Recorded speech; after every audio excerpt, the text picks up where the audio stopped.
Hello viewers, I am Mr. Dilip Kumar Pal, stands before you with an important topic of paper number 9 of 4th semester, and the name of the paper is Public Policy and Administration in India. The name of that topic is Decentralization in Rural Areas. So far as decentralization in rural area is concerned, in this video, focus have been made to the significance of decentralization in rural area. Number 2, committees which are associated with decentralization in rural areas along with 73 constitutional amendment. Then we have structures of panchayatiraj institutions have been discussed, including their composition functions have been discussed. Finally, problems for the panchayatiraj institutions have been focused in this video. I request my viewers to watch this video attentively so that any points will not be missed by you. Let us start. Decentralization in rural areas. First aspect we will discuss what are the significance of decentralization in rural areas. Let us start. Once Mahatma Gandhi has told, India lives in village. It means most of the Indian population, about 3/4, are living in rural areas. So it was realized by the leaders of our country that so long as people of rural areas will not develop, India cannot develop. So, in order to make development of rural areas, leaders of our country gave stress to decentralization in rural areas. Now we'll discuss what are the significance of decentralization in rural areas. If power will be given to the local bodies, what will be the advantages? Number 1, democracy in grassroots level. If local governments will be created, local people will be participated in local politics, then democracy will be observed from the grassroots level. Democracy will be observed from the bottom level. This is the first significance. Number 2, serve as a training school. If power will be given to local bodies, people will participate in local politics. So many leaders will know about politics, and it will be like training for them to lead the country in future. Number 3, more competent to local problems. If power will be decentralized, will be given to local bodies, then local problems will be solved easily because a wearer knows where the shoe pinches. Number 4, reduces burden on central government. If local governments will be created, then central government will be free from overburden of work because local governments will solve local problems. Number 5, participation of people in public affairs. If power will be given to local bodies, then people will participate in public affairs, local affairs. So there will be political awareness, political education among people. Point number 6, economical for the country. If local governments will be created, then it will be economical for the country because if central government will look after local affairs, it will have to engage a lot of persons. It will have to give employment to a lot of persons. But if local governments will be created to solve local problem, there will be no need to give appointment to more persons. So it will be economical for the country. So these are the importance of the decentralization in rural areas. These are the advantages if local governments will be created. Now discuss what committees have been appointed to make development of rural areas. The first one is Balawant Mehta Committee. Balawant Mehta Committee was appointed in the year 1956. It gave report in 1957. It told that there should be a 3-tier system. in the rural area. In the village there must be Gram Panchayat, in the block there must be Panchayat Samiti, and in the district there must be Jila Parishad. If three-tier system will be created in the local level, definitely there will be development of the local area. Number 2, Santanam Committee, 1963. Santanam Committee was appointed in 1963. It discusses financial matters of PRIS.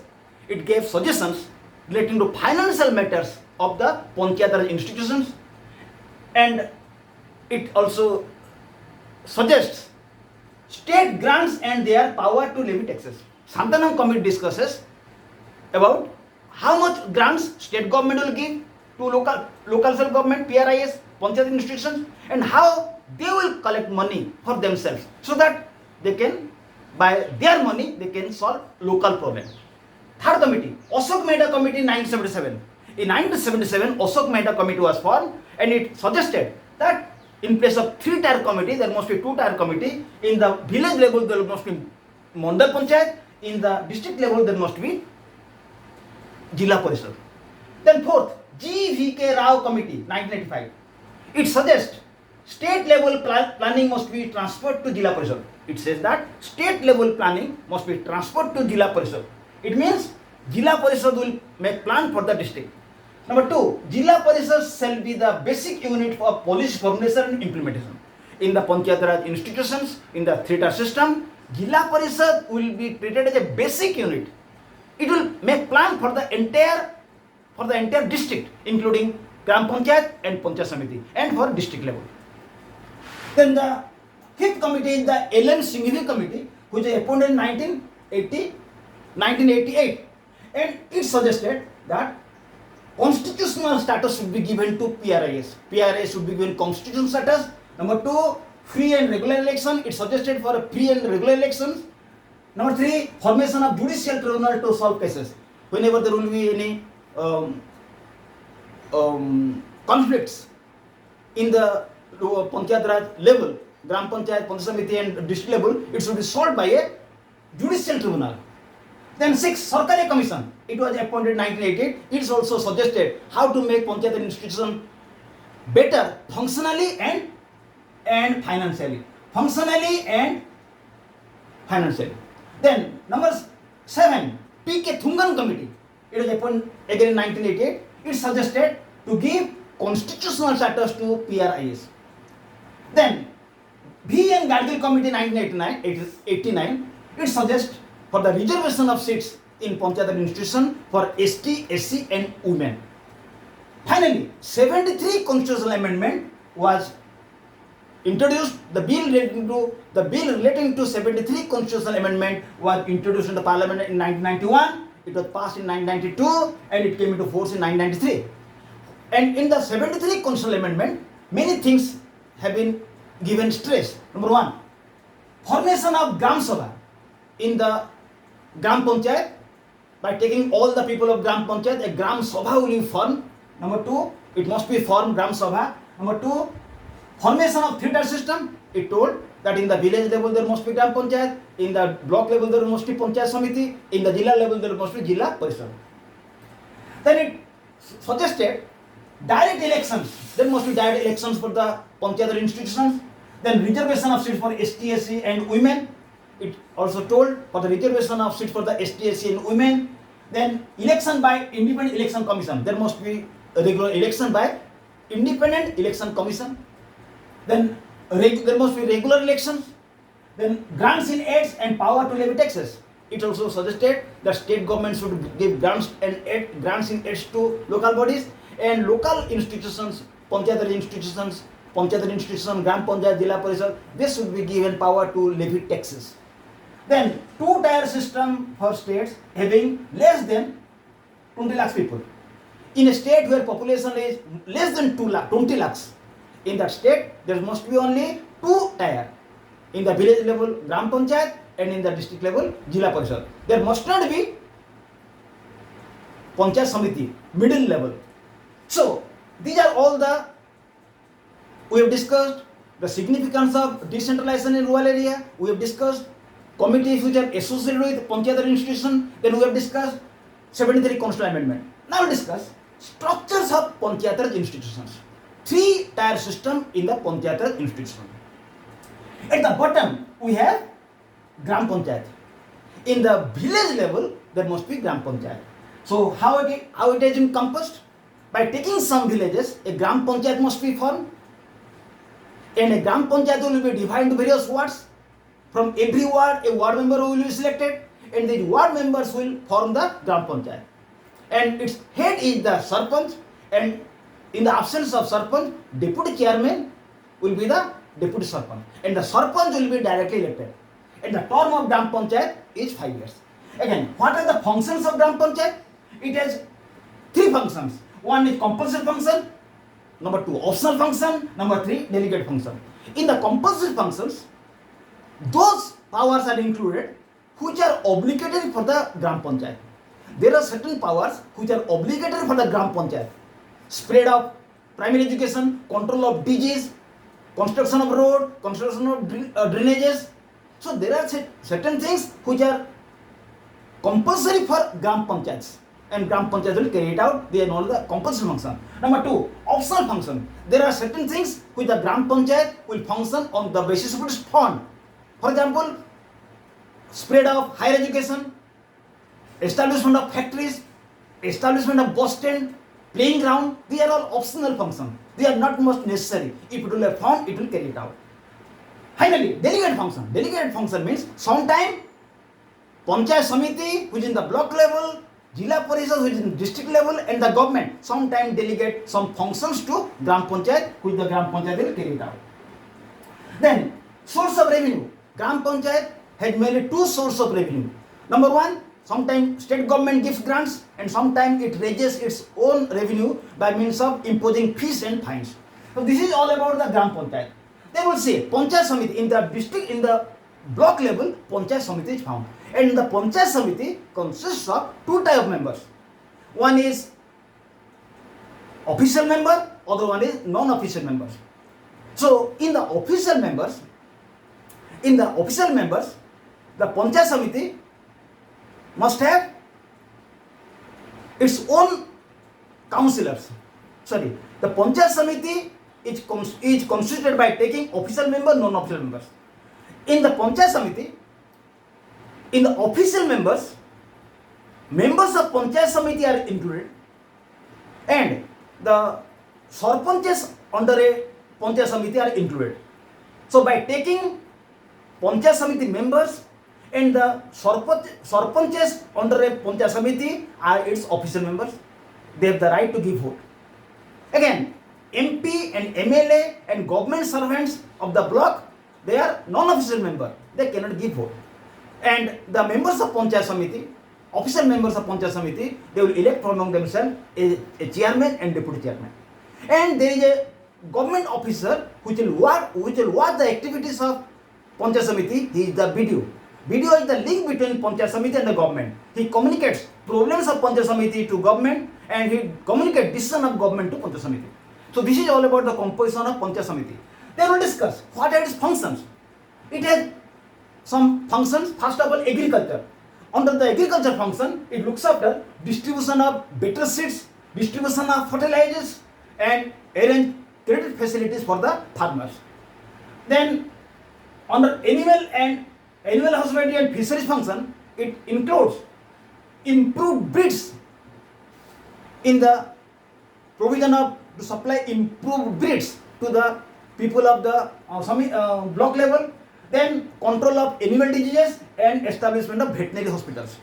Then under health and rural sanitation, it looks after drinking facilities, drinking water facilities, and primary health services. Again, in the social function, provision of libraries, recreational facilities have been included. So these are all about the composition and functions of the panchayat samiti.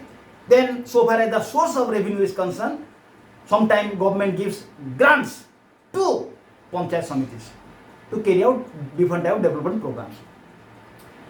Then at the top is the Jila Parishad. It is found in district level.